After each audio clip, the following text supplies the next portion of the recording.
এলাকার মানুষ আইসা মুসা নবীরে কয় নবী দোয়া করেন, মিশরে বৃষ্টি নাই। নবী 70,000 কাফেলা নিয়ে জঙ্গলে গেলেন দোয়া করবে। হঠাৎ কয় আল্লাহ এতগুলো মানুষ নিয়ে হাত তুললাম, জমিনে বৃষ্টি দাও। আমার আল্লাহ ডেকে বলেন, মুসা তুমি যেই লোকগুলো নিয়ে দোয়া করতেছো এই লোকের মধ্যে একটা গুনাহগার আছে, লাগাতার 40 বছর গুনাহ করেছে, জিনা করতেছে। ওই বান্দাটারে যদি উঠাইয়া না দাও আমি তোমাদের দোয়া কবুল করিয়া বৃষ্টি দিব না। মুসা নবী ডাক দিয়া কয়, এই জিনাকার ময়দানে কে আসো? লাগাতার 40 বছর গুনাহ করতেছো রে নাফরমান। এখন আল্লাহর অর্ডার, তুই ওঠ। তুই যদি উঠিয়া না যাও তোর কারণে আমাদের মোনাজাত কবুল হবে না। জিনাকারের ভয় ঢুকিয়া গেল। এখন যদি আমি উঠিয়া যাই তো মানুষ বলবে আমি জিনাকার, যদি চোখের পানি সারিয়া কান্না করি মানুষ বলবে আমি অপরাধী।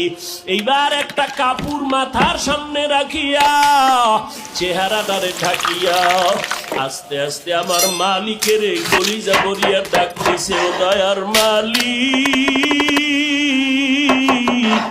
40টা বছর আমি গুনাহ করতেছি, তুমি তো কখনো আমার গুনাহটারে মানুষের কাছে প্রকাশ করাও নাই। তুমি দয়ার চাদরের মধ্যে তো আমারে রাখছো, আজকে মুসা নবীর সামনে আমাকে কেন তুমি প্রকাশ করাইবা?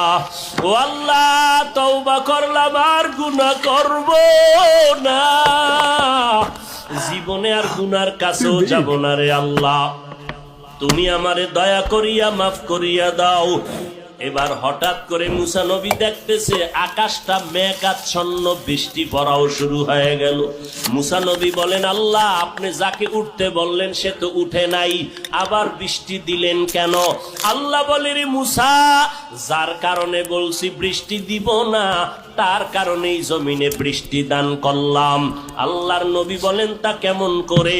আল্লাহ বলে, মুসা তুমি কি জানো না আমার একটা নাম গফফার, আমার একটা নাম সত্তার, আমার একটা নাম রহমান। ওরে গুনার পাহাড় নিয়েও যদি কোনো বান্দা একটু ডাক দেয় মালিক, ও আল্লাহ তুমি আমারে মাফ করিয়া দাও।